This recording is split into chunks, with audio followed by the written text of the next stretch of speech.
আসসালামু আলাইকুম। অফ ট্র্যাকে সবাইকে স্বাগতম। বার্সেলোনার নতুন কোচ হ্যান্সি ফ্লিক গতকালকে তিনি কন্ট্রাক্ট সাইন করেছেন 2026 পর্যন্ত, অর্থাৎ 2024-25 এবং 25-26 মৌসুম তিনি বার্সেলোনায় কাটাবেন। জাভি হার্নান্দেজ সদ্য স্যাক হওয়া কোচ বার্সার, তাকে সাইন করিয়েও তারপর স্যাক করেছে Barca president Juan Laporta. Barca board জিনিসটা কেন করলো, অনেকের প্রশ্ন। এই বিষয় নিয়ে বা এই সিদ্ধান্ত নিয়ে অনেকে আলোচনা সমালোচনা করছেন। তবে এর ভিতরে কিছু কথা আছে যেটা বার্সেলোনা কোচ এবং বার্সেলোনার প্রেসিডেন্টের মধ্যে হয়তো জিনিসটি মিশেনি। আসলে বিষয়টা একটু ক্লিয়ার করি, কেন জাভি হার্নান্দেজকে স্যাক করা হয়েছে সাইন করানোর পরেও, কন্ট্রাক্ট রিনিউ করানোর পরেও। প্রথমত, জাভি হার্নান্দেজের কাছে বার্সা প্রেসিডেন্ট লাপোর্তা সেই কনফিডেন্সটা দেখেনি যে কনফিডেন্সটা দরকার বার্সেলোনার কামব্যাক করার জন্য নেক্সট সিজনে লা লিগা, ইউসিএল, কোপা দেল রে এর মতো টুর্নামেন্ট গুলো আছে, টুর্নামেন্ট গুলোতে বার্সেলোনা খেলবে।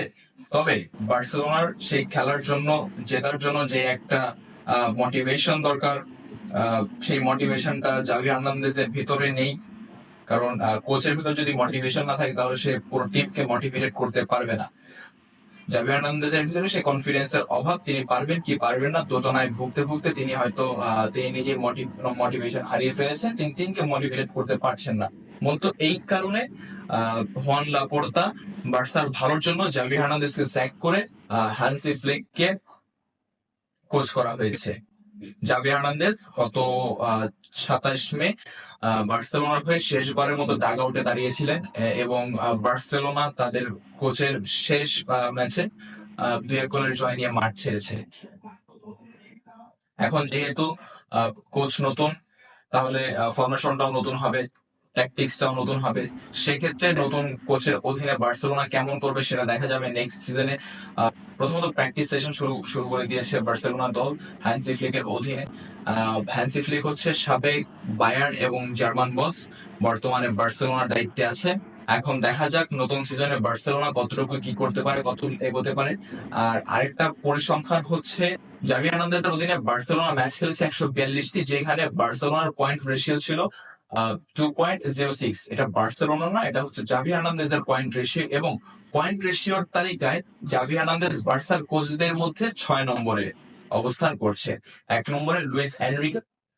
মেসি চলে যাওয়ার পর বার্সেলোনা থেকে জাভি হার্নান্দেজকে বার্সা বোর্ড সাইন করায়, বার্সেলোনায় কোচ হিসেবে নিয়োগ দেয়। কিন্তু এর পরবর্তীতে বার্সেলোনায় আসার পর জাভি হার্নান্দেজ কোপা দেল রে জয়লাভ করে এবং মেসি চলে যাওয়ার পর সেটাই হয় বার্সেলোনায় জাভি হার্নান্দেজের প্রথম ট্রফি এবং মেসি চলে যাওয়ার পর বার্সেলোনার প্রথম ট্রফি।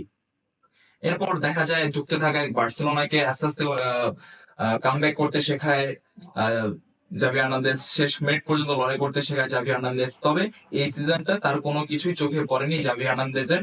তবে লাস্ট কয়েক ম্যাচে দেখা গেছে বার্সেলোনা খুব ভালো খেলেছে। তবে এই ভালো খেলাটা শুরুতে দরকার ছিল, যখন দরকার ছিল তখন বার্সেলোনা হয়তো খেলাটা দেখাতে পারেনি। লাস্টে দেখালে কোনো লাভ হবে না, ততক্ষণে রিয়াল মাদ্রিদের কাছে লিগ টাইটেল চলে গেছে। তো এই জন্যই হয়তো এইসব জিনিসগুলো যাতে নেক্সট সিজনে ফেস না করে, সেজন্যই হ্যান্সি ফ্লিককে দায়িত্ব দেয়া জাভি হার্নান্দেজকে স্যাক করা। ধন্যবাদ সবাইকে।